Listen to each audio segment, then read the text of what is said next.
Getting a look live at Vultures Field here in Puxatawny, PA. Oh, no, I'm sorry. This is not Groundhog Day. But it feels like it because we're going to do a do-over here of this great playoff matchup. Both these teams looking for playoff positioning here as the Baltimore Vultures will play host to the Lone Star Glory.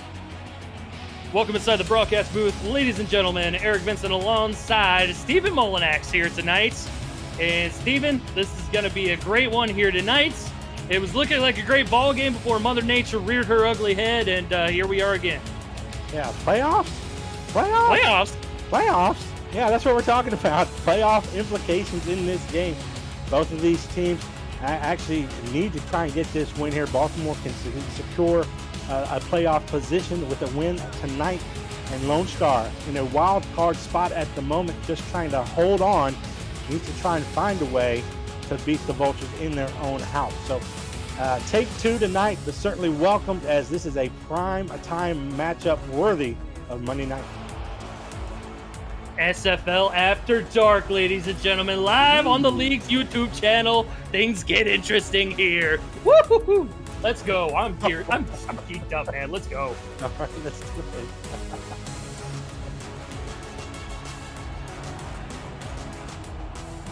Lone Star coming out in the all-white unis tonight with red helmets, and Baltimore coming out in the red jerseys, white bottoms, and black helmets. 11 minutes on the clock here in the first quarter. Hand is in the air, toe is on the football, and we're ready to go. Fielded from about the 15-yard line. Giovanni Bolt bouncing it to the near sideline. He's got some room. Big-time return for Giovanni Bolt as he creeps into Lone Star territory, out of bounds at the 46-yard line of Lone Star. Eric, it's simply not fair. I mean, it's just not fair. Giovanni Bolt, one of the best defenders in this league, one of the top players for a long time, and you put him out there to return kickoffs, and he brings you all the way past the midfield point. It's just not fair. It's not fair at all. And now they've got this high-powered passing attack led by Jack Wigmore. T-Roy Gaines going to get the handoff to start things off, and he'll make it out for a 1-yard gain. We'll get a look at the Stars on Baltimore's offense. Jack Wigmore at quarterback, T-Roy Gaines the running back, Ivory Irvin, Daley Holder, Mac Chima, all veritable weapons here for Wigmore, along with Jay Hayden and Lloyd Graham Jr. at tight end. Second down, two backs in the backfield, 4 down linemen for Lone Star. Wigmore, short drop. He's going to gun it over the middle and somehow threads the needle to Ivory Irvin. He's gang tackled at the 21-yard line, moves those chains. Well, it's no wonder that Irvin here has been targeted on this first pass of the game. He actually leads the league, second in the league coming into this game in targets with 106, bringing in 79 receptions. And that's third in the league with his 79 receptions as Wigmore goes down. First sack of the ball game, and that is courtesy of Big Al Lewis, all 6'6", 315 of that guy. Yeah, and bringing in his 7.5 sacks now. That's how much he racks up on that play. And that's going to be key to get Wigmore uncomfortable in the pocket. A lot of this offense is coming through the air for Baltimore, so you can make the quarterback, the young quarterback, a little uncomfortable. That could bode well for this Lone Star defense. Many forget this is his first full season in a Baltimore uniform, and this one just a little errant as it goes out of bounds on the near sideline intended for Ivory Irvin. We're going to look at the Lone Star defense quickly. Jukin Rukin, Yogi Barr, Al Lewis, and Hugo Reynosa all in the front four. Freddie Trammell and Brian Craven, the linebackers. Mickey McGuire, Bo Martin Jr., the corners, and Evan Lacey, Doug Day, and Lincoln Kingseed at safeties. Third and long, obvious passing situation here for the Vultures. 4 wide, Wigmore going to throw it out to Daley Holder, who is just shy of the line to gain. Good hold there by the Lone Star defense, forcing a 4th down. And we'll see Shark Tarkington, the star field goal kicker for the Vultures, come out for his first field goal attempt. Eric, that goes all back to that sack. That loss of yardage there put them just out of range to make that 3rd down conversion. And look, they may go for it here, 4th and 1. Let's see. Well, offense is out on the field, and they get a free play. So a first down doesn't matter anyway, as Lloyd Graham Jr. is able to secure the catch. They'll probably take the free 5 yards and move inside the 10-yard line, sets up a 1st and goal for Baltimore. Yeah, and that play to Graham Jr., that's become a very popular play across the league there. Almost a guaranteed 2 to 3 yards every time because the tight end just simply angles right off of the line. And then normally you've got a nice mismatch there with a defensive lineman or a linebacker trying to cover one of the most dynamic tight ends in the SFL. And that's going to go his way the majority of the time. It's a little bit of a lazy drag route going off towards the sideline, and it has worked very effectively, as you said, across the league. T-Roy Gaines following blockers into the end zone. Touchdown, Baltimore. And the big man rumbles off to the left-hand side, untouched there. And a guy that's really known across the league for his power there, showing you his speed and patience to follow. Some terrific blocking there. Defenders did get past the line of scrimmage, got early penetration, but couldn't keep up with the speed of Gaines, who busted the outside to hit pay dirt. It was the perfect counter to the play call on defense as Baltimore was able to bounce it to the outside easily, and T-Roy showing excellent patience, able to get into the end zone for the score. So a short field to start things off. Baltimore able to get into the end zone off the impressive kick return by Giovanni Bolt. Low snap, able to get it down, and Tarkington nails it through. Makes it 7-0 here from Vultures Field in Baltimore, Maryland. A little tough exchange between the snapper and the holder, but the kicker there, Shark Tarkington, able to keep calm, keep control. He's done this hundreds of times. Actually perfect, 23 of 23 on field goals here this season. So, you know, you've got a consistent weapon there who's not going to get shaken. And he's got a long of 53 on the season, so he can definitely hit it from long range as well as he boots this one into the middle of his own end zone. That is Deuce Fennick that comes out with the return, and it's the equivalent of a touchback out to the 20-yard line where we will see Ace Fennick take over the reins at quarterback with this offense. And a very balanced attack for Lone Star, just a little bit different from their Baltimore counterparts. Lone Star able to air it out and run it through the trenches as well. Mm-hmm.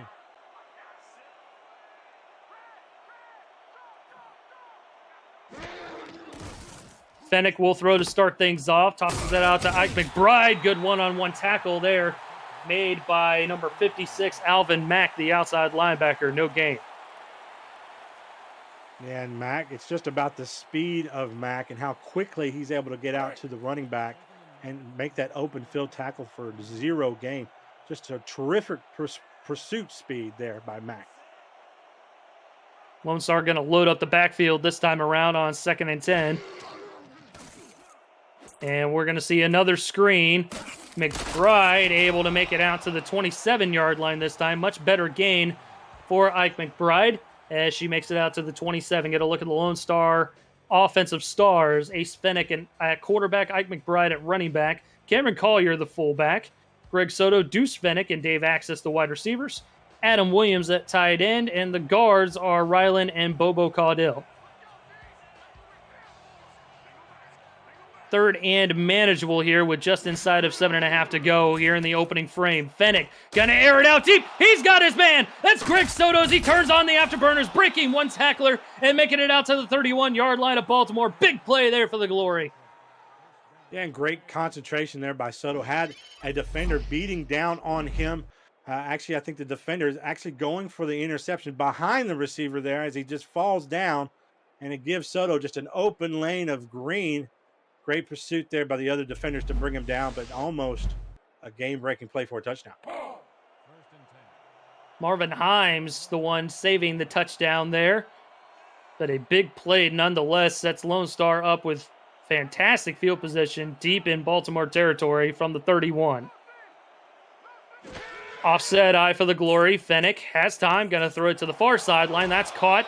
Good stiff arm there made by Adam Williams. Is able to dispatch the first defender as he escorts him out of bounds.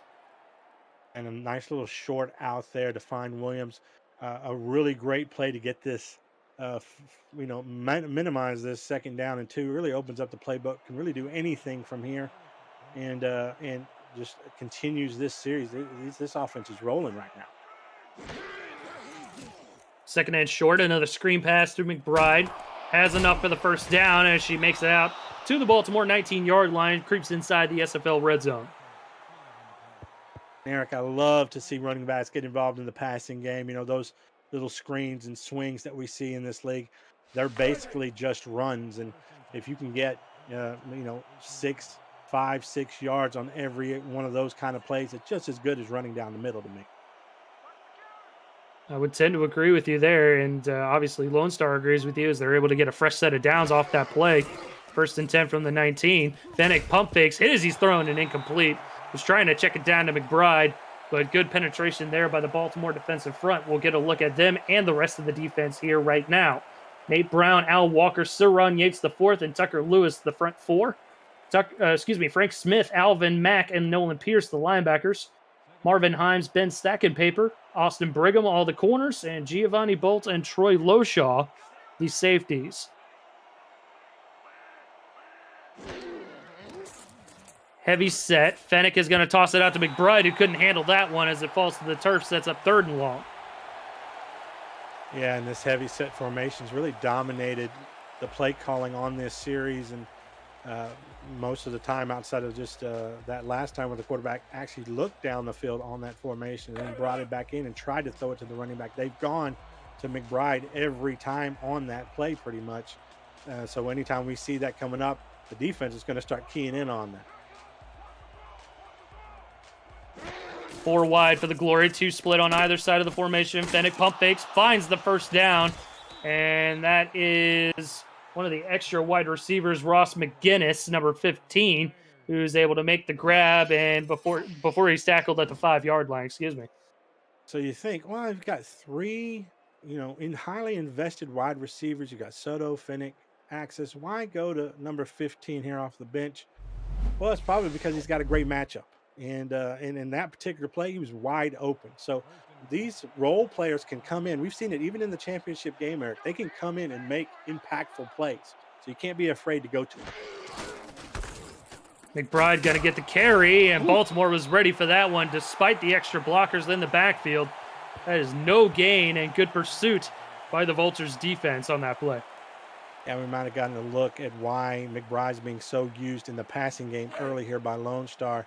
I think they're kind of unsure how they're going to be able to run against this really stout front 7 that Baltimore has.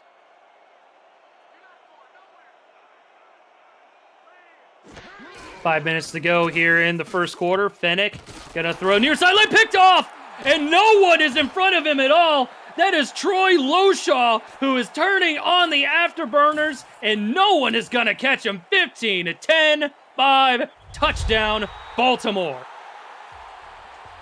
Well, did you expect anything less? Troy Loshaw, everybody knows the name. The guy is just an impeccable defender and known for his interceptions. That is his 10th interception on the season, and it is a beauty. Just anticipates where the quarterback's going to be, watches his eyes, picks off the play, and runs it all the way back. Beautiful. That's going to be a top 10 play of the week for sure. Baltimore looking to go up by 2 touchdowns here, pending the extra point by Tarkington.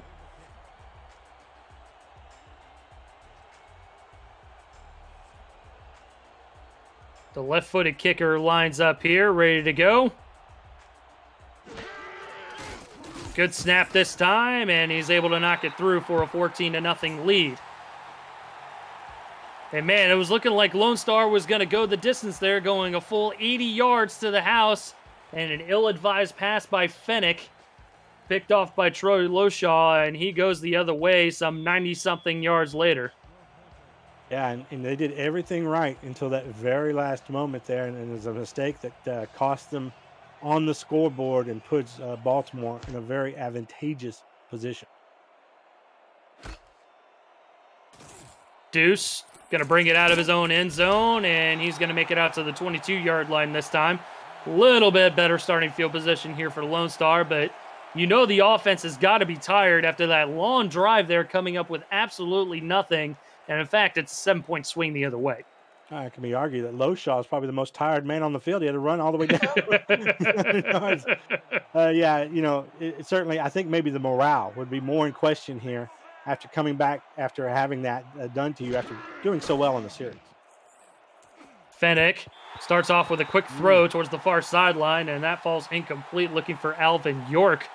Could not quite get the handle on that one. Second down coming up. And I think the morale comes into play here, Steven, as we see a drop pass on the first play from scrimmage. Yeah, and that's the second drop pass we've seen. And you got to think, coming into Baltimore, one of the premier teams in this league, the team that won the championship last season, you got to come here and you got to try to play mistake-free football.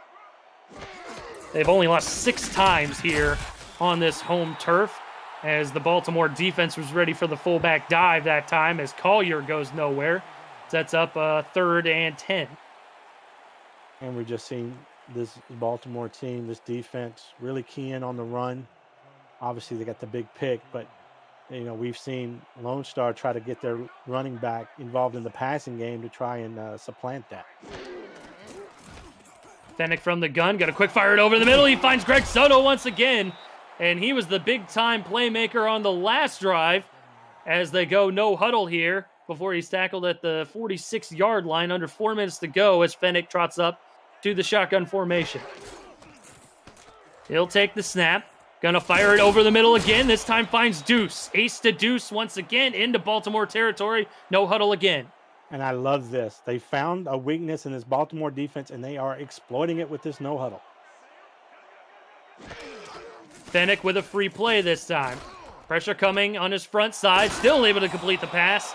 And that will be a first down regardless to Dave Axis. So they will decline the penalty more than likely and get the 10-plus yards on that play. Eric, I kind of wonder if that might actually help Baltimore here. They basically get a way to stop this no huddle there by committing that penalty. I think the play was going to be out of bounds anyway. But if it's just that Lone Star had discovered something here and they were moving down the field, dot. And now all of a sudden the defense of Baltimore gets a chance to take a breath, call something different, put a different defense out there, make some substitutions if they need to. I think it benefits Baltimore, actually. So thinking 1,000 IQ play over on that Vulture sideline, huh? I mean, who would you accuse of that more than those guys? Yeah, that's true. Handoff. Ike McBride gets absolutely demolished right at the line of scrimmage. Great open field tackle by the linebacker Alvin Mack as they go no huddle again. Another handoff. McBride stood up at the line, and they wisely decide that they're just going to huddle back up and see what they can find to exploit this time, as it's only maybe a half a yard gain. Yeah, weird to go no huddle there and run the exact play again when it didn't work the first time. A little bit of a head scratcher, but Fennec will come out in an obvious passing formation, 4 wide, trips towards the bottom of the formation near sideline. Fennec going to throw it over the middle. Good catch there, made by, I believe that was Williams. It is, as he's able to get first down yardage inside the SFL red zone to the 14. Well, Williams using every inch of that 6'6", 280 frame to bring that ball in and hold on to it despite getting a big hit there over the middle, and gets his team a first down. Offset eye this time for the Glory. Fennec, 7-step drop, pressure in his face. He's going to go down. Baltimore sack back at the 22-yard line, courtesy of Tucker Lewis. In a deep drop there by the quarterback. Try to buy him some time, try to buy his receiver some time to complete those long routes into the end zone, but it's just way too much time. And the defender gets free and gets after him. O-line didn't do him any favors on that play as the 7-step drop. Steven, they got to give him just a little bit more time back there. In those deep routes that they were running, they just didn't have anything short, so the quarterback had no other option but to drop. Fennec going to toss it down, and that is Deuce with the catch, and he'll get some of the lost yardage back out to the Baltimore 17, still going to set up a 3rd and long. That's frustrating as an offensive coordinator. You've got the right play call out there. He's a wide open, and he completes the pass, and then he falls down. So you do everything right except that last little bit of thing, just like they did this last series. Fennec gonna gun it near sideline in the end zone and incomplete. Looking for the diva himself, Dave Axis, and it was not to be. That was good coverage there by Marvin Himes. Ends up being 4th down, and we'll see a field goal try here from Hugh Purvis. But I like the play call, one-on-one in the end zone access, giving an opportunity there to go up and try and get the ball, but the defender just made a better play. So this will be about a 34-yard try. Right down the center here. High snap, gets it down, and Purvis is able to knock it through from 33 yards. Narrows the gap to an 11-point advantage. Lone Star finally on the board, but I bet they're kicking themselves a little bit here with giving up that pick 6 on the last big drive that they had. Well, surely they are, but I think also you've got to take the positive out of this is where they've been able to drive down the field on this Baltimore defense and had the opportunity really to get in the end zone twice and tie this ball game up, maybe even be in the lead if they didn't throw that pick 6. So I think you gotta look at that kind of beyond the numbers, beyond the scoreboard, beyond the stats there, and say that Lone Star is very much in this. We'll see how the Glory defense responds as Purvis boots it down the field to Bolt, and he's able to make it out to the 32-yard line. Not quite the electric kick return as his first, but still good starting field position here for the Vultures as they take over for another possession. Only 7 points to this offense. The other 7 going to Troy Loshaw with that interception return for a touchdown. Gives Wigmore and company a little bit more breathing room. Under center. Gonna quick fire it over to T-Roy Gaines after a pump fake, and he'll make it out to the 37-yard line for a gain of 4. Terrific job there by the Baltimore offensive line. It was basically just a one-step drop, and then the quarterback just stood there like a statue and didn't get touched because his offensive line was keeping the defenders off of him so well. And he had enough time to go through all of his progression. Finally went to his outlet there for a 4-yard gain. Wigmore going to come out with trips towards the top of the formation, far sideline. T-Roy, the lone back. He's going to get the swing pass here. Got a blocker in front. Able to bounce it to the outside. Still on the near sideline going backwards. And he'll still make it out to the 49-yard line of Baltimore. That will move the chains. But somehow his momentum got knocked all the way backward, about 4 or 5 yards there, Stephen. Yeah, it kind of looked like he didn't know where he was there for just a second. And might have started running the wrong way.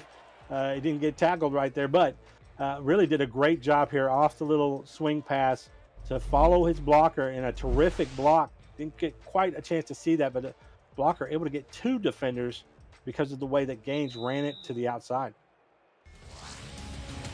First quarter, Baltimore with a 14-3 advantage at home, and they have the ball once we kick off the second quarter. Simulation Football League action rolls on the league's YouTube channel for Monday Night Football.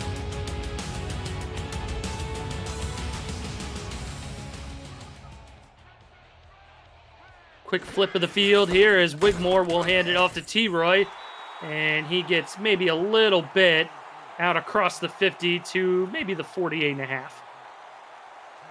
T-Roy Gaines has a reputation in this league as being one of the premier running backs, but so far this season, the rushing offense for Baltimore ranks 22nd coming into this game, only averaging 62 yards on the ground per contest. They've really been passing the ball a lot more. Passing offense ranked 5th, averaging just over 300 yards. Definitely have switched to more of an air raid attack as Wigmore going to air it out here. Has his receiver for a first down. That's Chima as he gets knocked out of bounds at the Lone Star 39-yard line. Fresh set of downs, move those chains.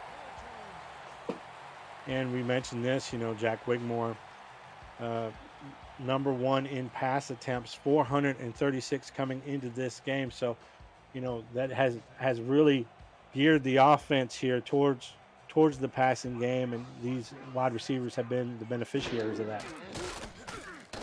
Wigmore from an offset eye this time. Chima stumbling out of bounds. It's a short gain of 4, making it out to the 35-yard line of Lone Star. And what's your take on this switch to the air raid offense here for Baltimore with obviously one of the premier backs in T-Roy Gaines? Yeah, I think I just think they're just trying to win it just a little bit differently. They're just trying to find a better balance in their offense. Obviously, you think, coming off a championship season, you don't need to change. But remember, you've got a young quarterback who's growing leaps and bounds every game. Why not utilize him? And if you always need him, just like on that play, you've got T. Roy Gaines in your back pocket. And especially helps in goal line situations. Big-bodied running back, able to get the lone offensive touchdown on the board. He's 6'1", 220, already in his 6th season here in Baltimore.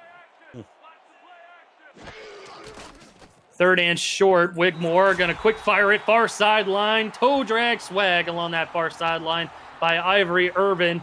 And Irvin will move the chains out to the 26-yard line of Lone Star.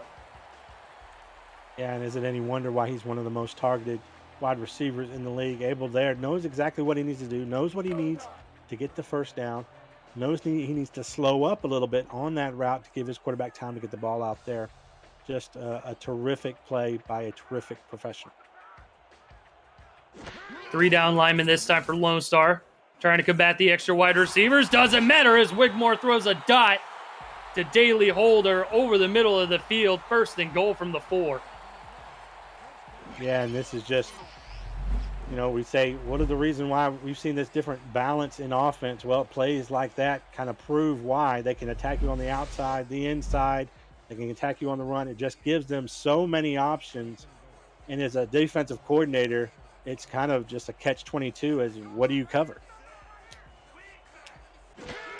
This would be a big victory for the Lone Star defense if they're able to stop him here. And they do, as T. Roy Gaines was sniffing the end zone the entire way. And he is stopped right at the 1-yard line, brings up second and goal.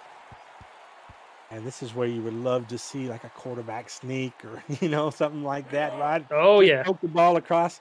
But oftentimes, look, there's a reason why you've put so much investment in T. Roy Gaines. This is why he's on this team for these kind of goal-line plays like this. See if his number is called here. It is.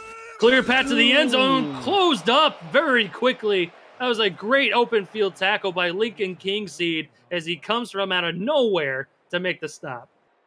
Yeah, absolutely perfect play by the defender there to stop him right at the goal line. But I think if you're Baltimore, you take that every time. One-on-one, Kingseed against T. Roy Gaines. I think you take that bet. Third and goal now from the 1. Another T. Roy Gaines carry and another. No, they're going to give it to him. Wow. Forward progress into the end zone. Touchdown, Baltimore. I did not think he got in looking at it from the booth here, Steven. Yeah, if he did, it was just the very tip of the ball. And let's see if the boys in the truck give us a better angle here. We should see. Wow, I don't think he got it. I don't think so either. It might be worth the red flag on the Lone Star sideline. Yeah. And we won't see it. Wow. Questionable call there by the referees as they give T. Roy Gaines the score, Steven. You know what? The only thing I could be in this kind of a game, you want to conserve your timeout, but it's only the second half. You think, well, they only have 2 challenges. They don't want to waste one here. Maybe there wasn't enough evidence for them to think that it could get overturned. Who knows? But what we do know is this is now a commanding lead that Baltimore has, and it's not solely been done because of that pick 6, but their offense just showed they can dominate this Glory D. And everyone in the chat just crying out for that challenge flag, waiting for that red flag to hit the turf, and nothing there. As Baltimore takes a commanding 21-3 lead here at home. Deuce bringing it out of his own end zone. He'll make it out to the 21-yard line.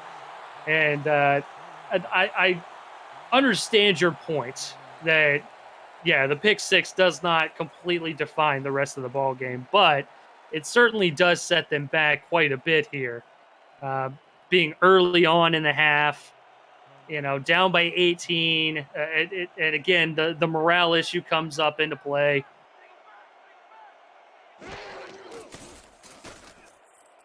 Fennec is going to throw, and tight coverage there, but able to make the connection nonetheless. Troy Loshaw out there in coverage against Adam Williams.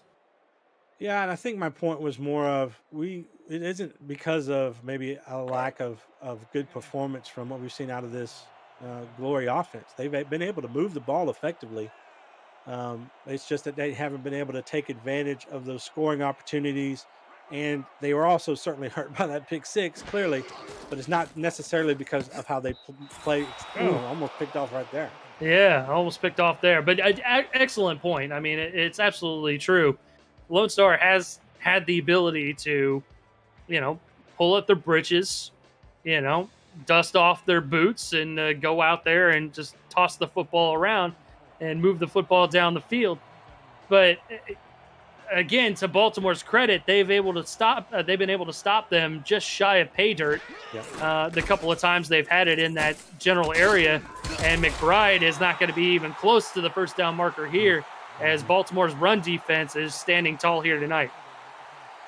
Yeah, and look, the Glory looked hesitant to run the ball early in this game, and I think it's evident as to why. They understand what they're facing here.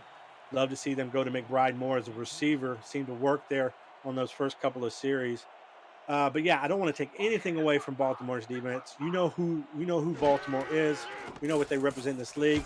But also, let's not discredit Lone Star. They're coming in as a 5-4 team. They're a winning program, and we've seen some things here in the first half to kind of show us that I think they're better than what the score shows.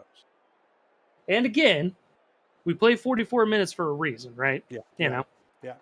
Got to go the whole 44 minutes to make sure that you're able to get the dub. And to again touch on Baltimore's run defense, only allowed 2 rushing touchdowns the entire season. That's first in the league. They've only allowed an average of 79 rush yards a game. That's 6th best in the SFL. So you certainly don't want to run on these boys in red, as Wigmore throws it down to the near sideline, just a little bit too far for Chima, and that's incomplete. And that's one I might challenge if I'm Baltimore. I think he got his foot in, but it looks like they're going to be satisfied just taking it as a 2nd and 10. It's on first down. It gives you the option to do that because you've got 2 more to get there. So I think that was close enough that it might have warranted a challenge. Didn't get one. And Yogi Bar in the chat saying game is on the line here, D. I don't know if the game is on the line, but this will certainly go a long way. A stop will go a long way here. Yeah. And that's a good stop there, as Brian Craven able to come in and make the stop. I'm so used to seeing Doug Day at linebacker. He's transitioned to strong safety here this season, and it's a little bit funny to see him back in the defensive backfield.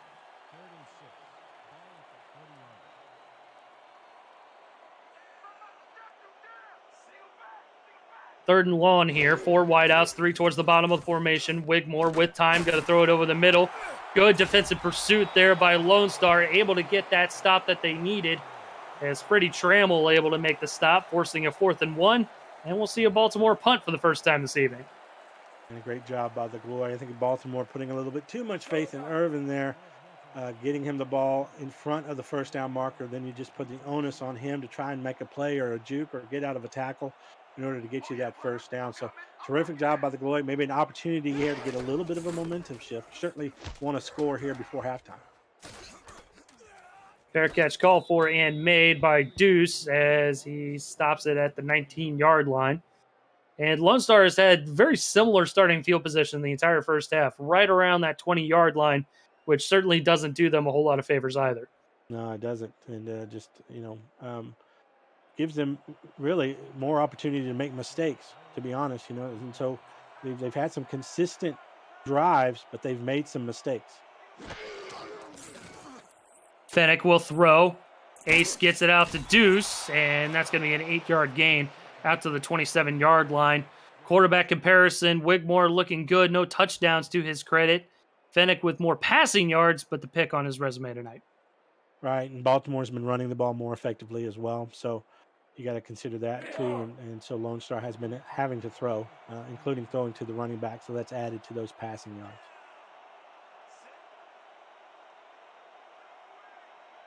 A little bit of a heavier formation. McBride, the lone back. Fennec's going to swing it out to McBride, who has the first down. Good tackle made by Mack, but not before McBride is able to get the first down out to the 31. And I love the play call. I mean, the defense was perfectly set up for that. It's just a really easy read for the quarterback. Get it out to your superstar running back, and she's able to get the first down.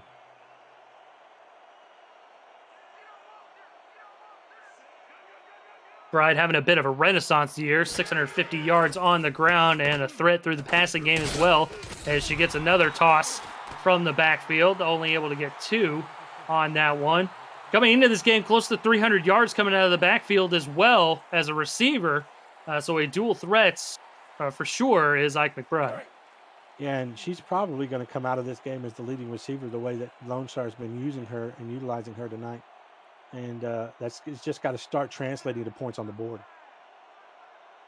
Soto's had a couple deep balls here in the first half as well as we approach the 4-minute mark here in the first half. Fennec looking to go deep again. Good coverage. And that is a catch. Are you kidding? Greg Soto comes up with the tipped ball as he's falling to the turf. Please, let's get another look at this. Yeah, let's take a look as Soto actually does just a terrific job of focusing between 2 defenders. Looks like 41's about to get the ball, goes for it. That's Giovanni Bolt, unable to get it. And Soto, great concentration because he had a defender flying right in his face and still able to bring it in. Already with at least a couple top 10 plays here tonight. Yeah, that's a good play. Fennec gonna sling it out to McBride, a good head of steam as she makes it out to the 38-yard line for a chunk of 7 yards. And those screen plays are, you touched on it a little bit earlier, very fortuitous for the offense, able to keep them ahead of the sticks when they get 6 or 7 yards. Yeah, and it's what they did there on that first series. I thought it was really successful for them, and I'm glad to see it here because it just basically replaces a run that would have gotten you 7 yards on first down. It just makes it so much easier to convert these first downs. Fennec will throw again, pressure into space, going to toss it out to McBride wisely as she's able to get just enough for the first down out to the Baltimore 33-yard line. And again, it gives the defense something else to kind of watch out for, right? Obviously, right. McBride is very dangerous through the tackles, can easily break tackles going through the A and B gaps. But coming out of the backfield as well, it gives the defense something else to watch for. Yeah, and they inch up, and that'll open up passing lanes down the field. Fennec going to stick with the screenplay. This time Baltimore ready for it as number 55 able to get in there for the stop. The biggest issue with this offense that tries to be death by paper cuts is the amount of time it takes off the clock. So, it's going to reduce the amount of offensive opportunities that Lone Star has. So when they ever find themselves inching towards the red zone, they've got to cash in. Fennec again going to sling it out, this time to Cameron Collier, and Collier is not able to burst through 2 defenders. And these are great tacklers across the defensive board for Baltimore, especially in the secondary. Usually you see the corners and the safeties possibly kind of wilt under those big-time tackles, but you don't see that in this Baltimore defense. No, and you've got a couple of safeties there in Giovanni Bolt and Troy Loshaw that are probably Hall of Famers. I mean, you've got a Hall of Fame backfield back there. Fennec hit as he's thrown up in the air and picked off. A fortuitous interception there for the Baltimore defense right when Lone Star was driving down the football field. Good penetration by the front line, and Giovanni Bolt able to get his interception here tonight. That moves him into a tie for 9th in SFL history in career interceptions. 2-minute warning here in Baltimore.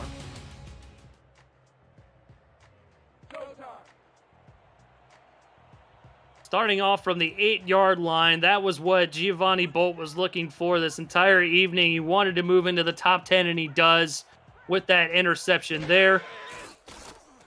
Wigmore with time, he's going to throw it far sideline, caught, and that's a 9-yard gain out to the 17-yard line. And again, a back-breaking interception here for the Lone Star Glory on offense. Yeah, well, we talked about it. These long, sustained drives, they're great. They're having them. Lone Star's having them offensively, but it's also opening up opportunities for them to make mistakes, and that's what we're seeing happen as these drives are getting them down the field, inching them closer to a score, and then they just make that little critical mistake causes them to turn the ball over. Wigmore finds his man Chima as he spins just out of bounds at the 25-yard line, trying to keep himself on his feet. And he will do so out to the 25-yard line, stops the clock at 1:51. And then once again, Lone Star is asking their defense to come up big for them. It's going to be very important here with just under 2 minutes left that they don't allow Baltimore to score again. You've got to keep this score within reach. I think it's important to do so right here. A turnover here would do wonders for the Glory as Wigmore is going down. A short drop there and not a whole lot of time, as that was big number 60, Jukin Rukin, 6'2", 320, able to get in there and knock him down. Yeah, I love old Jukin Rukin. The former defensive tackle, moved out to end and has just been an absolute pass rushing beast out there. But let's give credit to Wigmore. Actually brought that ball back in and took the sack rather than possibly throwing interception. T-Roy Gaines with the carry, going to make it out just shy of the 30-yard line, out to the 29. Brings up a 3rd and about 6. Talk about how impressive this young quarterback is, Jack Wigmore, 6'4", 224. In his first full season as starter, took over midway for the Vultures last season and brought them a championship win. The sky's the limit for this kid. He's looking to add another ring. And Lone Star getting the turnover there off the tip drill as the Glory are able to turn the tables. That's Evan Lacey with the interception there, able to set Lone Star up with good field position here towards the end of the half. Well, one of the most exciting rookies here in this draft class, Evan Lacey, the free safety. That's going to be his 5th interception. He's already got 50 tackles, 4 INTs coming in this game, and a defensive touchdown. Great 2nd-round pick here by the Glory. Gets that really much-needed pick. All 3 timeouts with 47 seconds to go. Collier with the swing pass, trying to throw the stiff arm, and a good open field tackle made by Baltimore forces the Lone Star to burn their first timeout with 41 to go. Collier actually received, had an earlier reception on the previous series. That was actually his first of the season, if my stats are right. So, here we see Lone Star doing some things they haven't done all season to try and get their offense going, including throwing to both the running back and the fullback. Single back is going to be McBride. She will get the toss coming out of the backfield. Baltimore ready for it once again. And Lone Star going no huddle.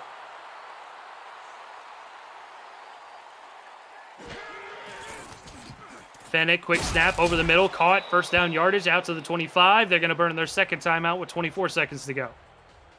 Yeah, at some point here, Eric, they're just going to probably settle for a field goal attempt just because they need to try and get the points on the board because they've just been so few and far between when they get down to this area. I'd say they probably have at least 1 play, maybe 2 more to try and get into the end zone before they settle for the field goal. See what the offensive game plan is as they set up shop at the 25-yard line with the first set of downs. Fennec, I formation, got to throw it end zone, touchdown, ace to deuce, and we got a ball game back in Baltimore. Wow, just a terrific confidence by the quarterback Fennec there and his receiver, number 81, Deuce Fennec. Fennec to Fennec connection here as it throws up a 50-50 ball one-on-one with the defender, and 81 simply makes a better athletic play. And a good job by Ace Fennec there, able to throw it a little bit short. Yeah. I was thinking that Marvin Himes might think he was going back of the end zone, couldn't stop his momentum, and Deuce read it the whole way as he's able to catch the toss from Ace.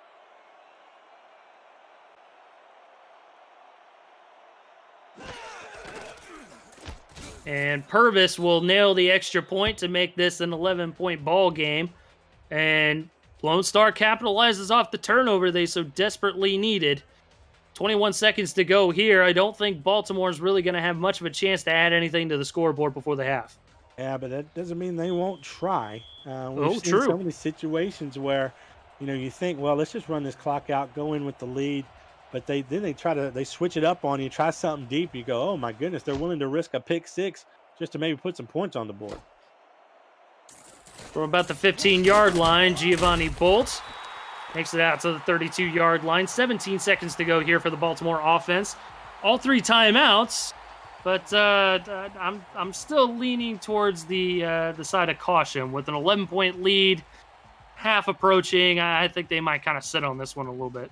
I agree with you. That's the right thing to do, but you know, there's a reason where I'm at, and they're where they're at. So we'll see. What Very do. true. Very true. Offset eye. Wigmore going to sling it out to T-Roy. He's got some open space in front of him, but he'll get tackled in the middle of the field there. Clock ticking away.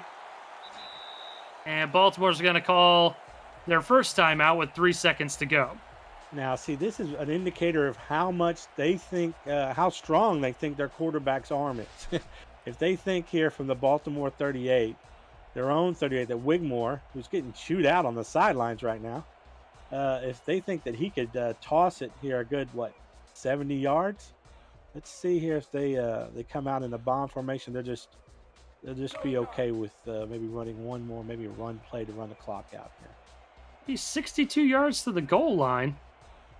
They're coming out in an offset eye, though. Very heavy formation for a big-time heave. Yeah, it's not going to be a bomb. T-Roy gets the carry, and he'll get stopped with 1 second to go. Baltimore still wanting to take advantage of that time on the clock. They burn their second time out here. All right, if I'm Lone Star, I'm taking this as a personal slight. If they needed any more ammunition to go into halftime, maybe this is it. Just like Baltimore's taking every single second that they can here to maybe try to put more points on the board. You can't fault them for that, but I think if you're Lone Star and you're looking for something to get emotional about, this might be it. Definitely toying with them a little bit, yeah. I would think. This time with 3 wideouts, 2 towards the bottom of the formation, near sideline. We'll see another handoff, though, to T-Roy, and that is definitely going to do it before we hit triple zeros here in the first half. And Baltimore holds an 11-point advantage over the Lone Star Glory here at Vultures Field in a massive matchup here between these two squads for playoff positioning. We'll take a peek at the first half stats and highlights. And I know the turnovers are going to jump out at you here a little bit, Steven. Right. Well, I think if you think about the one big turnover there, the Troy LaShaw big pick six, long interception there from almost end zone to end zone. Think about that turnover and what that if that didn't happen, how that might have changed this game. The Glory could easily be in the lead right now if they had scored on that play instead of throwing that pick six, and that would flip this game on its head. That's why I think this game's a lot closer than the score indicates, and also means that, hey, the Glory by no means are out of this. And at points, I think maybe we were thinking, boy, Baltimore's really got a hold of this game, and this one might get away from Lone Star. I think we saw that, proof of life there with that touchdown right at the end of the second quarter. And I think the Glory still have a lot of life left in them and an opportunity to get back in this game quick. Tyrone Jones in the chat, -1 rushing yard for the Glory? Yeah, do not adjust your computer screens, ladies and germs. That was 100% factual. And I think it goes to show that Baltimore came out ready to play as they do pretty much every week against the run. And they do not allow teams to run the football on them. That's true, but I think you just take the receiving yards by the running back and the fullback, and you substitute those in for the rushing yards, and it's about equal. So they have just turned their game plan to go a little bit more half and half, passing to the running backs as much as running to them or rushing with them. So you got to consider that as well. And then at the end of the day, who cares how many rushing yards they have? Who cares how many passing yards they have? It's all about the scoreboard. Got to agree with you there. And honestly, looking at the stats and how the first half played out, it's looking like a mano-a-mano kind of fight here. Looking like, okay, you got an impressive passing attack. Maybe I could do you one better. Well, I think it's playing against type. When we came into this game, you look at the stats, you're saying, okay, Baltimore is a dominant passing team that doesn't rush the ball as much. Well, we haven't seen that tonight. We've seen a more balanced team from Baltimore. And then you look at Lone Star's numbers, they should be the balanced team, and they can't run the ball right now. They've become one-dimensional against Baltimore because of what Baltimore is doing defensively, and that's hurt them. Juice, who had the big touchdown grab before the end of the first half, able to return it out to the 21-yard line. And that is where Lone Star will set up shop with a 1st and 10. A touchdown here will go a long way, Steven, as that will make it, probably will make it a 4-point advantage. Obviously, we never know with the extra points anymore, right, as special teams have gotten progressively better and better as seasons have gone along here in the Simulation Football League. Yeah, but I think if you're the Glory, you're not changing too much. I mean, we've seen the offense be effective against this Baltimore defense. We've just seen some offensive mistakes through the air. So you don't want Finnick to play hero ball here or to feel pressure that like he has to get them back in this ball game purely with his arm and trying to make that deep strike. You don't want to do that against this secondary, which is absolutely fantastic. Finnick in trouble, and he's going to go down again. This Baltimore Vultures defense has gotten in, a couple different times. This time it's Suron Yates with the sack. Yeah, and there are just times in this league where these defensive lines are so talented that they simply can take over a series, and it appears that's exactly what's happening here and enforcing this 3rd and long. 3rd and 11, 4 wide, trips towards the top of the formation. Fennec got to throw it over the middle. A little slow getting his feet is Adam Williams, and Baltimore gang tackles him at the 27-yard line, so it'll be a 3 and out right away for Lone Star, and that was not what you were hoping for right out the gate. All right, that's not how you're hoping that your team responds right out of halftime and the rah-rah speeches and all that takes place during those times to try and get your team hyped up, try to get you some momentum, and you come out and it's a 3 and out. But that's what we see from these championship-type teams and these playoff-type teams. The defense steps up when you need them, and a big step up and a 3 and out here by Baltimore's D. Bolt trying to break off a big return once again, this time on a punt, but he'll make it out to the 42-yard line. Still great starting field position nonetheless for Baltimore as they set up shop right at that 42-yard line with 9:21 to go here in the 3rd.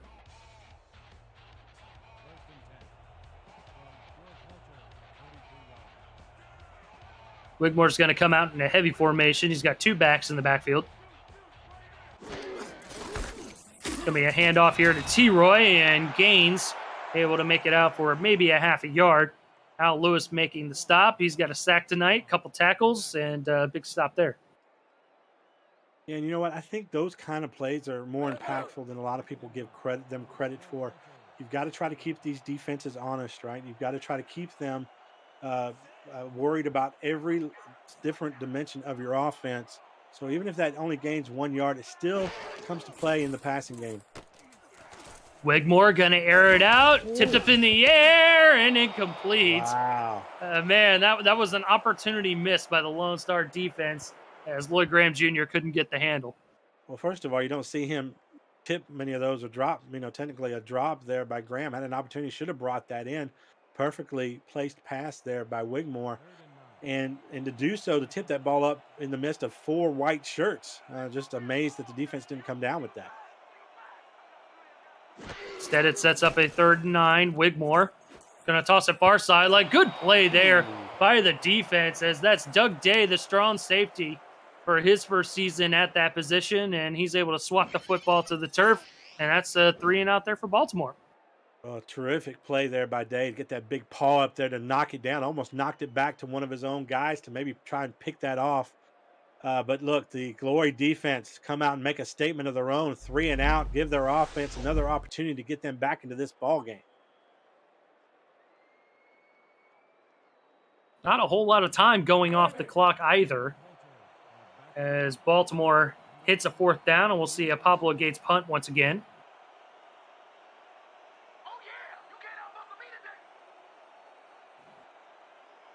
Lone Star might get beneficial field position here as they try to come after it, don't quite get there.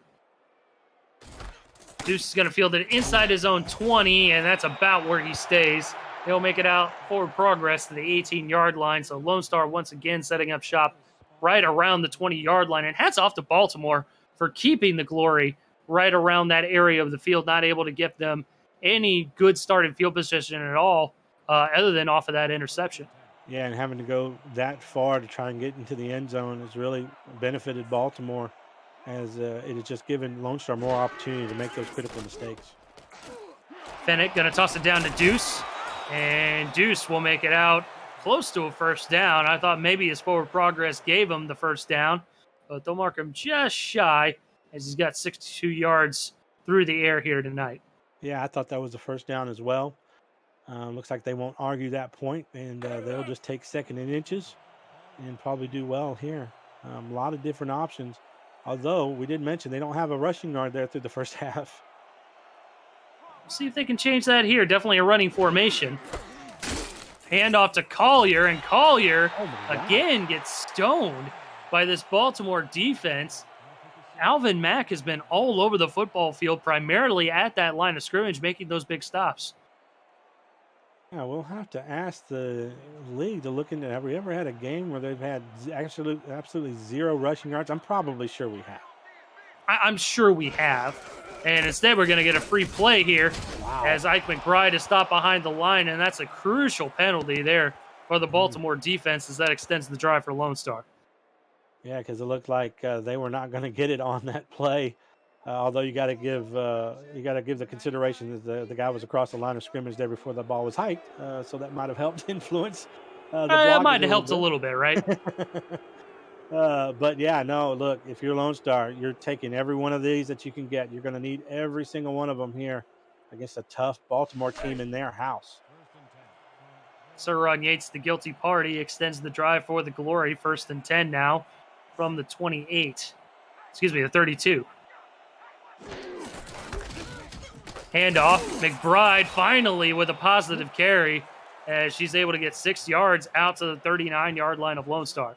Wow, and that bodes well, I think, here for Lone Star. The first and the best run that we've seen in this game, and with a little pop. Did you see McBride actually put a little punishment out there with the shoulder dive? Made one of the defenders back up a little bit. Like, good night, what pop?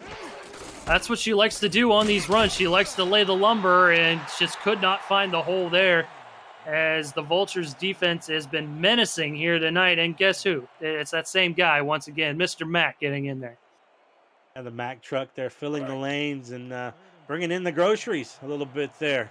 The old Mack truck delivering the blow. And boy, we can't talk enough about what great defense we've seen out of Baltimore tonight.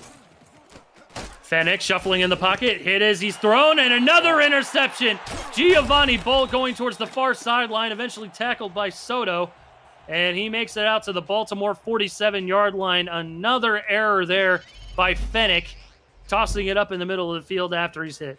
Well, Giovanni Bolt needs to go ahead and take this defensive line out to dinner after this game, because it is the pressure that's being put on Fennec that has actually caused him to throw the last 2 errant throws that have resulted in interceptions by Giovanni Bolt. So it is that defensive pressure from the defensive line that's actually making the quarterback make those mistakes. Baltimore comes out in an I formation following the turnover. Wigmore with time, going to throw a crossing route over the middle of the field. That's caught. And it's going to be a gain of 6 to Jay Hayden, which I believe that's his first catch of the evening. And you just get this sense from Baltimore, like there's no panic here. Obviously they're up, but this is just like going into work and clocking in. They've been through it all. They've been to the top of the mountain.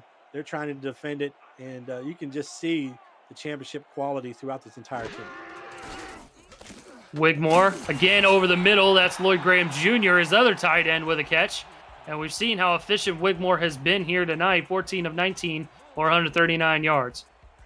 So this is kind of the area in the game where you want a more dominant rushing attack, right? You want to try to, even though we're just midway through the third, want to help salt away the game a little bit, and passing the ball over and over again won't do that. So want to use some of the clock, you're going to go to your running back like here on screenplays. And T-Roy able to throw down the stiff arm before he's tackled by the coach, Craven, and able to knock him down after a 7-yard gain coming out of the backfield. Yeah, just too bad he got caught going out of bounds there. Opportunity to continue to run this clock. And, obviously the focus is to try to put more points on the board, but you're going to need a big back like T-Roy Gaines. Having him in the backfield is only going to benefit them later in this game, as they want to just start using up some of this clock. Yeah, most definitely, especially with an 11-point advantage here deep in the third quarter. Handoff again to T-Roy, and that's Craven again on the stop, this time right in the trenches, able to stop him for maybe a half-a-yard gain. Yeah, and Craven like a homing missile. And I think he knew exactly what play was going to be called. A guy that, works hard at studying his opponents, and there just recognized the play, got into the run gap before the running back could, and was there to meet him. Wigmore to throw. Good presence there in the pocket. And Lloyd Graham Jr. with a catch and run into the SFL red zone. Tackled out of bounds at the 11-yard line of Lone Star. What a play by the Vultures offense. Look, Eric, as an offensive coordinator in this league as well, I just sit back sometimes in amazement at how well and how efficient this Baltimore offense is and how easy they make it look. It is not as easy as they make that look, and it's because they've got talented players on the field, and they put them in perfect position to make plays. Even the Hall of Famer Eddie Gage taking notes there in the chat, wanting to write that play down. As Wigmore pump fakes, throws it over the middle, picked off! Wow. Lone Star with the impressive pick in the end zone. Lincoln Kingseed comes out like a missile and just picks that one off in the end zone for a touchback, and that was what Lone Star needed to stop the bleeding. Somebody crowned Kingseed, man, because he may have just saved this game for the glory. They needed this desperately. Another score by Baltimore could have put this game away here late in the third quarter. Instead, the interception gives them new life. And again, a long field ahead of this Lone Star offense. We'll see how they respond as Fennec will toss it out to McBride. Could not quite get the blockers established in front of her, and that's going to be a loss of one. Good play by the Baltimore linebacker there, Alvin Mack, with another stop. And Mack continues to impress. His speed and his anticipation there. I'm just amazed at how quickly that he's able to get to the ball carrier, even 1 yard past the line of scrimmage, despite it being a swing pass to the outside. McBride, another carry, and again, just cannot get any blockers in front of her as number 91 comes in this time, Nolan Pierce. A very impressive defensive backfield from linebackers to secondary. Honestly, the whole entire defense for Baltimore is impressive, but specifically those position groups. No, absolutely. And, these are championship caliber players coming back for another season, so we only expect the best. Fennec with time. He's going to throw it over the middle, and a leaping grab from Troy Loshaw. Both safeties with 2 picks here tonight as Loshaw is able to sky high and bring that one down. Yeah, Fennec not able to blame pressure on that. Just simply didn't see Loshaw behind the big receiver, and the sneaky and quick Loshaw actually cuts in front of him at the last second and brings it in, and that's going to be his 11th interception on the season. Amazing. 2 picks last week, 2 picks this week for Troy Loshaw. And that one very important as he cuts the Lone Star drive short. Gives Baltimore excellent starting field position as Wigmore is able to find his receiver towards the bottom of the screen. That's Irvin with another catch as he's caught 5 balls tonight. And maybe more important than just the takeaway by Loshaw is how it just kills any momentum that Lone Star had gained from getting their own interception in the end zone. And suddenly it puts their defense right back onto the field, having to defend yet another score. Heartbreaking. And it's just been one of those games, unfortunately, for Lone Star, as T-Roy gets the carry. Good play on defense there by the front 4 and the linebackers as they stop him for minimal gain. But going back to that same point, it's backbreaking for Lone Star because it just seems like it's, okay, well, what do we do now? Like, it just seems like drive after drive, it's like that. Maybe there's nothing that they can do at this point, but look, let's not say that Lone Star is alone in this. Baltimore has been doing this to teams for a long time. They've done it to teams this season, and certainly when you come into their house, you know it's going to be a battle. And Lone Star with a good crunch there on the quarterback as big number 92, Al Lewis, is able to get the quarterback pressure. And this is within Tarkington's field goal range, so they will trot him out here for a long field goal attempt.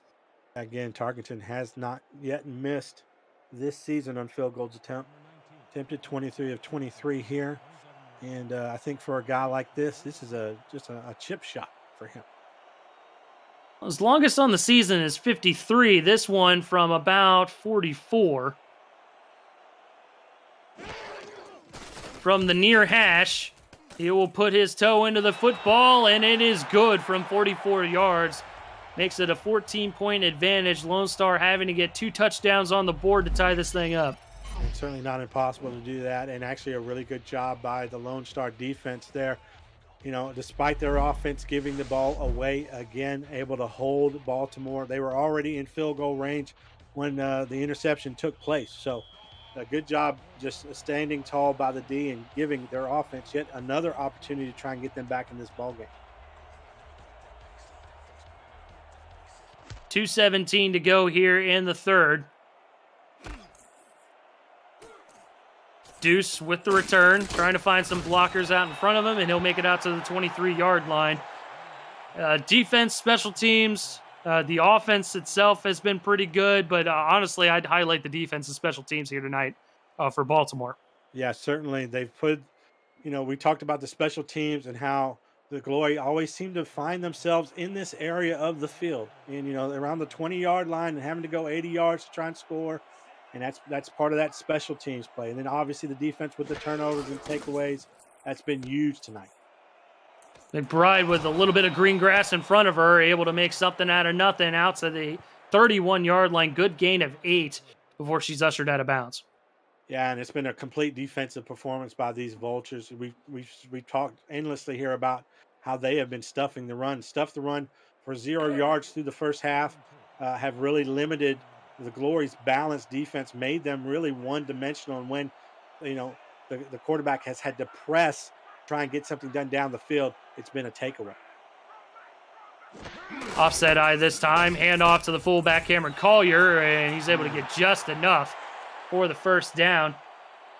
Number 95, Tucker Lewis with the stop, but that's going to be a fresh set of downs at the 33. And, precious few yards had there on the ground tonight for the Glory. This Baltimore defense has come to play and scheme to really take that away from the Glory. Again, Baltimore stacking the box, and again, Collier is going to get next to nothing. In fact, he will get nothing as he stopped right at the line of scrimmage. Loshaw and company able to make the stop there, second down. Yeah, you've got to be thinking there's got to be a clock that's going off not only into the coaches' heads, but the quarterback Ace Phoenix head. At some point here, we're going to need to try deep again to try and get us into this ball game. One deep play can get you back in it. And again, you've got 7 guys in the box right now. Fennec is going to throw. He has time towards the bottom of the screen. Caught. Toe drag swag along the sidelines is Dave Axis as he's able to get the first down to the 44. And this is kind of what we've seen, from Glory's offense throughout this game, just kind of plodding down the field. And, again, it's using up so much clock and limiting their opportunities offensively. So they've got to try and take advantage of it. They just haven't taken advantage enough tonight. Fennec going to throw towards the far end of the formation this time. Good catch there by Deuce as he's crunched as he caught the football. Minimal gain out to the 48-yard line as the Glory continue to trot along. And the time continues to click. They'll probably get a playoff here. Should get a playoff here before the end of the third quarter. But, boy, you got to be watching that clock here for the Glory. And certainly need a score here on this drive if possible. Fennec going to swing it out to McBride. And again, one-on-one tackle made by Alvin Mack. He's made a handful of those tonight. And that has kept the Lone Star Glory stymied as they come into the fourth quarter of play. Get your 4s and 86s up in the chat. 14-point advantage for the hometown Vultures. And Lone Star trying to even this thing up with 11 to go.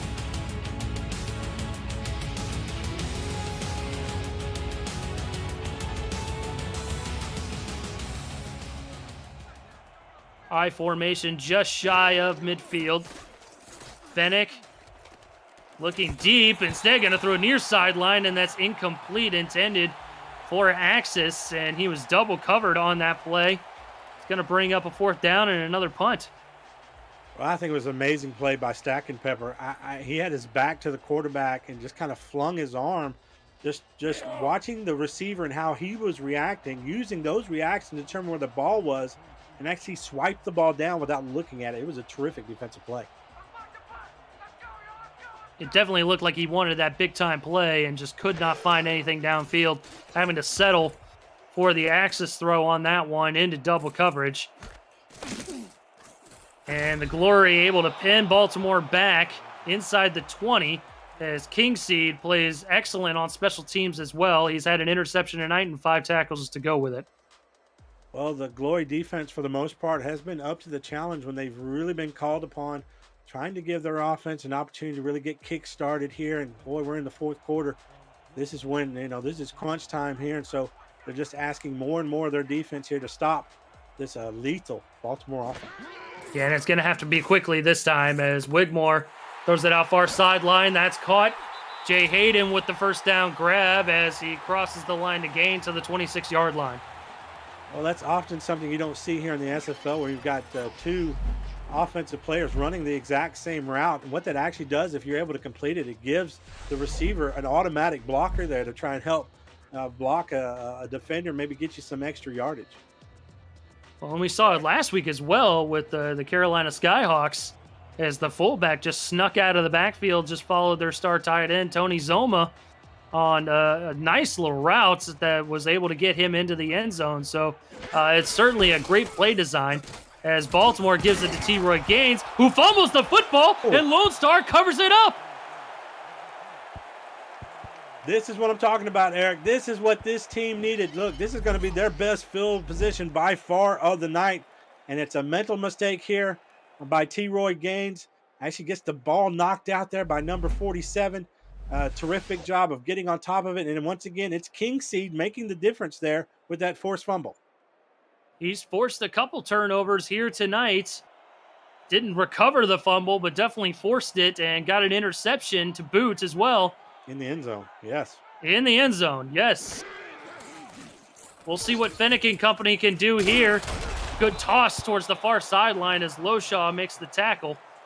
Close to the 1st down there is Adam Williams, 2nd and inches. This is what we've been needing all night. This defense for the Glory have been making some plays, maybe the biggest play, getting that fumble and recovery of the night. And now you can kind of feel a little electricity here in the Glory's offense, something that they've lacked all game long. And suddenly it's starting to gain a little momentum here.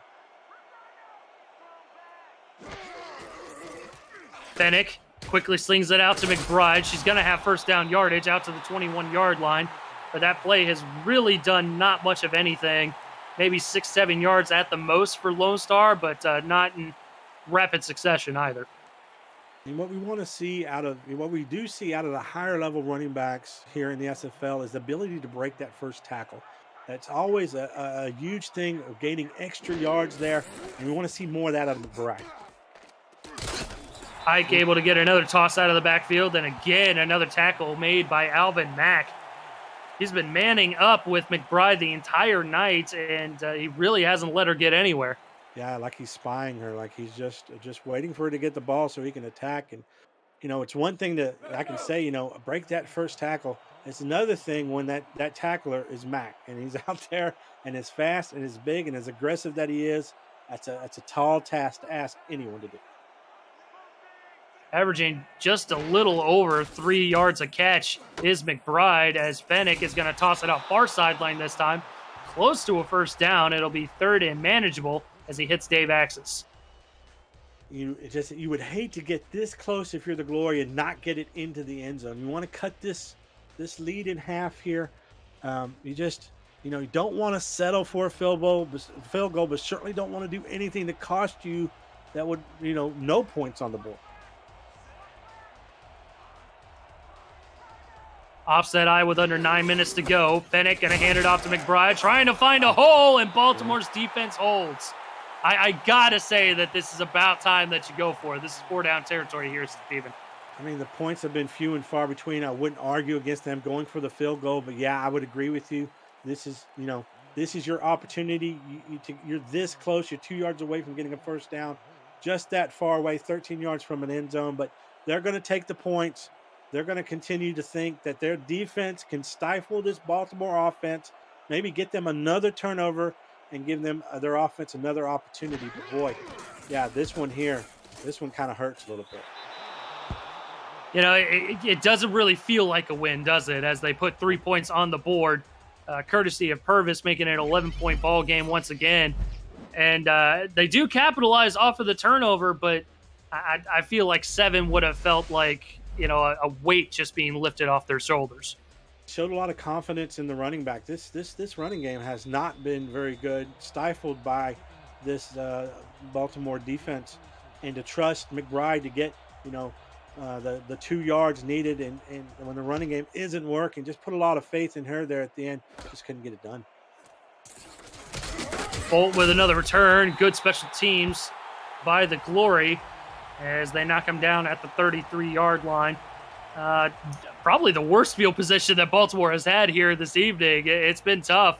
I know they got a turnover in Lone Star's end zone. I think they got marked down at the 8 earlier in the ball game, but they really have had great starting field position all game long. Yeah, and taking advantage of it as well. So, but let's not forget the Glory was able to get a takeaway on the last series. See what they can do here is T-Roy who fumbled the football on the last drive, able to get a swing pass out of the backfield for no gain. And I think you're right, Steven. A little bit more pep in the step on that Lone Star sideline. Feel their confidence. I mean, anytime you go in against the reigning champions, you know, you're going to already have a high adrenaline level. You're going to be psyched up for that game, and hopefully you bring your best game against the best team. And I think what we're seeing Lone Star starting to settle in and gain confidence and seeing that, hey, they can do some things here. And again, a completion, but good coverage out there as Evan Lacey able to make the tackle along with Bo Martin Jr. Holds it to maybe about a 6-yard gain, brings up 3rd and 4. I think if you looked at Wigmore's numbers, 184 passing yards, no touchdowns, 2 interceptions, I don't think you'd expect that the Baltimore Vultures would be leading in this game, but they certainly are. T-Roy getting the swing pass, and he's going to go nowhere. The throw was behind him, and King C took full advantage of it, able to knock him down right at the line of scrimmage, forcing a 4th down. Yeah, if the Glory are able to get back and maybe even possibly, dare I say, win this ball game, give me King Seed for MVP. They're going to have to score a touchdown, and they're going to have to do it quick here as they approach the 6.5-minute mark.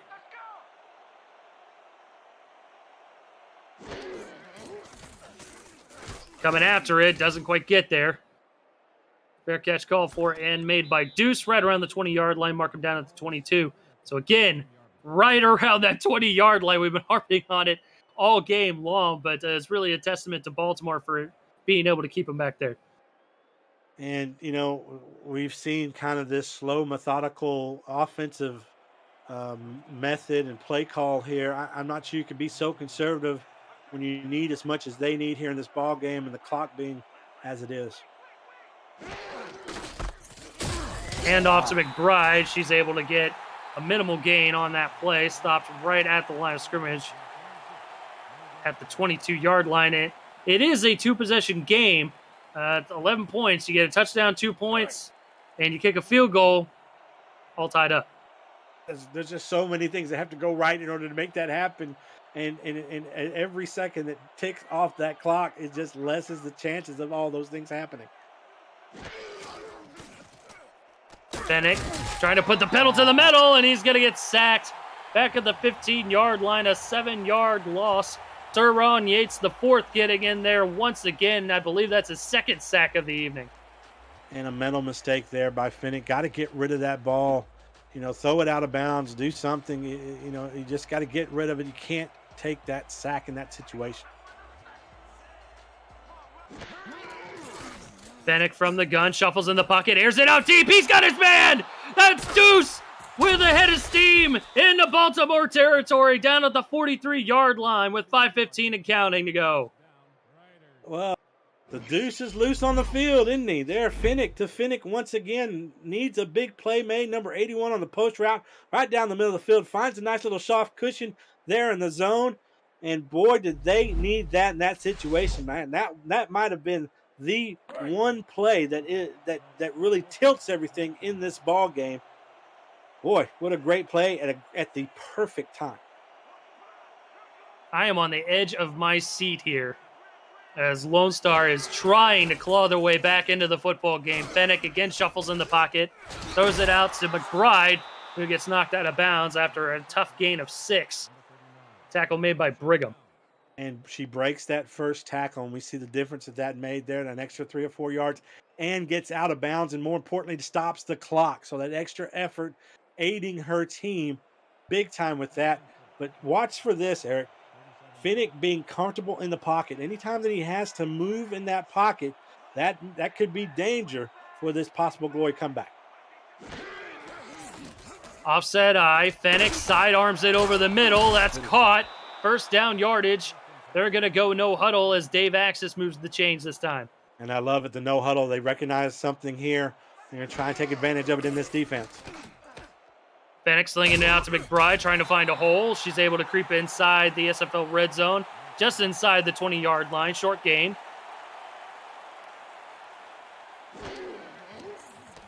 Fennec got to go opposite sideline. That's Collier, and does not break the one-on-one tackle, as that was a good one there made by Marvin Himes. 3rd and 4 now. And danger, Will Robertson. You've got to get the first down no matter what happens here in the next 2 downs. Fennec over the middle, picked up. Let's go the other way. That's Giovanni Bolt with his 3rd interception on the evening, and none more backbreaking than that one right there, as Lone Star was trying desperately to keep themselves afloat, and I think that might have just about done it. And the hat trick for Giovanni Bolt. Wow. I mean, a little bit of a down season, starting to heat up. Bolt was, but I think this has been his most impressive showing this season. 3 interceptions, and no bigger one than that. You said it, the backbreaker. An opportunity really right now for the Vultures to salt away this game and the clock. Formation, delayed handoff to T-Roy Gaines, throwing a couple spin moves down, and he's able to make it out to the 29-yard line for a gain of 4. Clock continues to tick away, and it's funny, right? You're looking at the score and you're thinking, okay, Baltimore had this one in hand, right? No, wrong. Baltimore was just able to do what championship teams do, and they took advantage of the few mistakes that Lone Star made here tonight.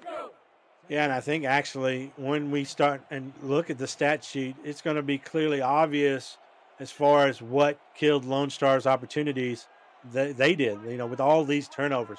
Numerous turnovers, and not just that, turnovers that scored points for the other team. That's the biggest backbreaker of them all. And that was an ill-advised throw there, as Irvin couldn't quite get that one in. Stops the clock with 3:16 to go and a 3rd and 6. Eric, would you realize that without that pick six from Loshaw early in this game, this is a 17-13 game. I mean, this is an entirely different, even in this moment after that interception, this is still winnable by Lone Star, if not for that one mistake. It's wild to think about, but you're absolutely right. That turned the football game around right then, as T-Roy is not able to get the yardage needed out to the 32-yard line. It's going to be just short as Craven comes in and makes the tackle. Lone Star still with time, but they're going to have to show a sense of urgency. People, don't click off that YouTube page yet. There's still an opportunity here for Lone Star to get back into this game. The defense has afforded them that with that nice stop right there. You feel like all the momentum's in Baltimore's direction, and it probably is. But don't tell that to the Glory defense, as they're still out there playing, hustling, and causing this 4th down. All 3 timeouts and the 2-minute warning following this punt. They're going to set up the return here. Deuce will field it around the 30-yard line. Spin move will get him out to the 33 with 2:25 to go here. So probably maybe 1 or 2 plays before the 2-minute warning. And then all 3 timeouts from here on out. They got to get 11 points on the board, and they got to do it fast. And you got to give Ace Finnick the green light right here. Let's not forget Greg Soto, Deuce Finnick, Dave Axis, Adam Williams. He's got tons of weapons, guys. Tons of weapons, and he has connected deep with each one of them at some point in this game.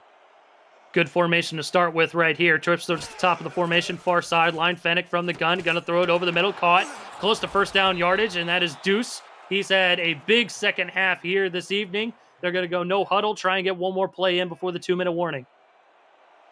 Waiting. Well, how courteous to wait on the defender to get in line. I know, you gotta love that. Sportsmanship at its best. Fennec in trouble, and Yates is gonna bring him to the turf. That brings us to the 2-minute warning. 2 minutes to go here in Baltimore. Vultures looking to become king of the North here in season 16 of the Simulation Football League.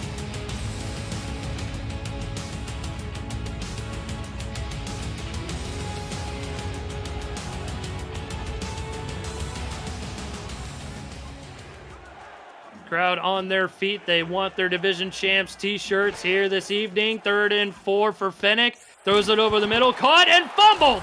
It's still on the turf, and I don't know who grabbed it. I'm pretty sure Baltimore came up with the football, and they did. Well, did he have the ball long enough to be justified as a football move? I think he did. He brought it in, and it hit his hip. I'm not sure if the defender caused the fumble or simply when he brought it in, it hit his hip and it fell off. But, yeah, there is Baltimore. They actually recovered the ball, and then it wasn't touched, so they started tackling him. That's why we saw that little scurry right there.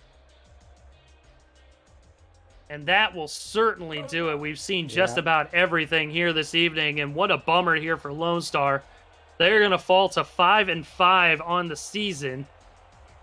And with just a couple games to go, it's do or die time here for a better part of a half of the SFL as they are trying to make the playoffs as Lone Star burns their first time out with 150 to go. Well, critical here. Look, I'm still not giving up hope here. The Glory, they're going to use up their 3 timeouts. Certainly cannot allow Baltimore to get a first down here. They'll have an opportunity, I think, a very, very slim opportunity, but they should still have an opportunity to try and maybe do something. But yeah, if all things go as they seem to be, Baltimore would go get an assured place in the playoffs, and would certainly be well deserving as almost an opportunity for an interception there. Yeah, Wigmore, I'm not sure why they're throwing the football here while inside of 2 minutes. They certainly just want to run this clock out and get out of home with a dub. But shoot, 3rd and 11 now. That stops the clock once again. Right. It's confusing, right? Because it does a couple of things. One, that was an opportunity for a pick 6. And boy, that would have really changed this game. And 2, it causes the clock to stop, which it gives Lone Star kind of an extra timeout, really. And off to Roy Gaines, trying to force his way up the middle. Lone Star calling their second timeout. And they still have 142 to go with 1 timeout. Are you kidding me, Eric? Okay, so you fumble away the ball with less than 2 minutes left, and your defense stops Baltimore on 3 downs, and you only lose probably, 15 seconds off the clock? Amazing.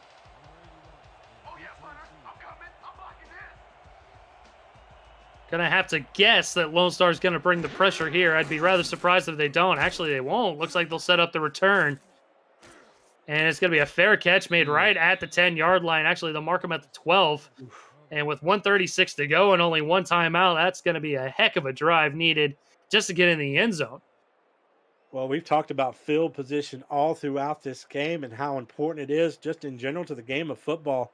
A lot of people think field position is the key to winning football. And boy, this is the worst field position that Lone Star's had in this game. And now they need this to go all the way down 88 yards.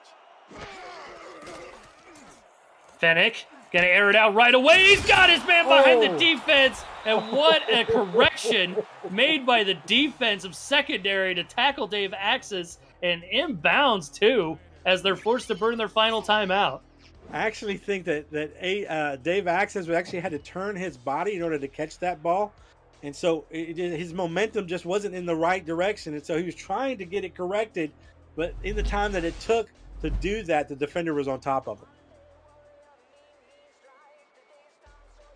Just shy of 90 to go here. No timeouts now for Lone Star, as they're going to have to pull out all the stops to even get into the end zone, and then they'll need a 2-point conversion and then a field goal Sliding grab made by the Glory. Moves them up to the 46-yard line. Tick, tick, tick, tick, tick. Fenix slinging it out to McBride, and McBride stepping out of bounds wisely at the Baltimore 49-yard line, stops the clock with a minute 14.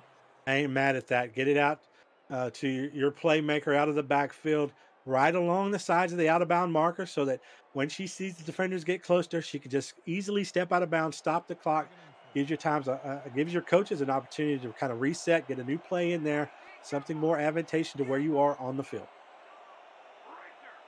4 wideouts, no running backs. Fennick under center gets hit as he's thrown, and that's complete.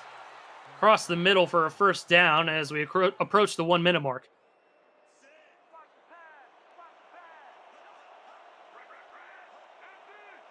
Fennick trying to go with the hard count here. I'd just snap it right away, but what do I know as he completes it over the middle, close to a first down again.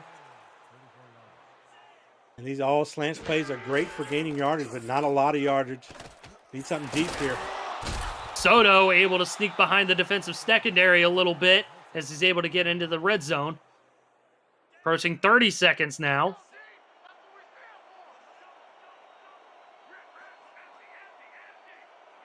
Fennick taking his time and eventually spikes the football. I'm not sure that was the formation to spike the football, but I was just as surprised as you were, Steven. I mean, look, the problem with the all slants is that there's nothing going out of bounds, so you can't stop the clock unless there's an incompletion. And I think there Fennick realized, we're going all slants again. We need to get another play in, but he just really took his time to make that decision. 26 seconds frozen on the clock. Second down. Sirron Yates with 3 sacks tonight. Fennick with a 7-step drop. Pressure in his face. Hit as he's thrown and incomplete. This time actually had an open receiver, but could not complete the catch. That was McGinnis, who had a clutch grab over the middle earlier in the first half. Yeah, he did, and I'm just not sure you're calling his number at this point in the game. But look, I think the quarterback just saw someone wide open in the back of the end zone, and that ball should have been caught. I mean, he was right in his breadbasket, and he drops it. Boy, just a heartbreaker, one of many we've had in this game. Especially for Lone Star. Fennick takes the snap, again hit as he's thrown, and incomplete. Threw it into coverage there, and Deuce not able to corral it. 4th down, and here's the ball game, folks. Yeah, and Frank Smith, just a terrific job there of knocking the ball down. Look, this is a linebacker that's already got 2 interceptions. Excuse me, that looks like it was stacking paper that was actually in there, but yeah, Smith we're looking over it, but stacking paper did a nice job there of really anticipating that slant play again. And it looks like they're just going to go for the 3 points. Okay, I get it. I get it as well. You know, it doesn't really do you a whole lot of good if you're not able to get the onside kick regardless, so you might as well get the 3. And you need it. You know you need it. Purvis able to knock this one through from 35 yards. Still 14 seconds on the clock. Still with a little bit of time. They are holding on by the skin of their teeth here in Baltimore with an 8-point ball game. Wow. I mean, look, what you need to do is you got to have this onside kick, right? You got to hope there's enough time on the clock here, probably for 1, maybe 2 plays if you're able to get it. And if you somehow find your way into the end zone, you got to do it again to get the 2 points. Never say never, Eric. Never say never. Purvis pops it up, and Baltimore covers it up, and that's going to just about do it. With 12 seconds to go, Baltimore can kneel the football game away, and Lone Star with no way to stop the clock. They're going to walk out of here with an 8-point loss. That'll drop into 5-5. Baltimore going to win the North Division as they move to a 7-3 record through Week 10. Well, I don't think they're quite going to win the division as of yet. London has 5 wins. They're going to have now 7. They still got 2 games to go. You might be right, actually, now thinking about it. You know, Baltimore is 3-0 in the division, so they have the division tiebreaker. But certainly Baltimore has secured their place in the postseason. So congratulations to the Vultures. Well earned tonight, but boy, they had their hands full with this Glory team. And if it wasn't for all those interceptions and takeaways, particularly that pick 6 by Loshaw, the face of this game would have been totally changed. Absolutely. And you look at it, the Glory turned it over 6 times, but really it was possibly the one in the first half, in the first quarter, that just turned the tables immediately for Lone Star, and they just could not get back on track. And look, this is one where the numbers are deceptive, right? We talked about 0 rushing yards there in the first half for the Glory. Well, you look at their passing yards, 450 yards.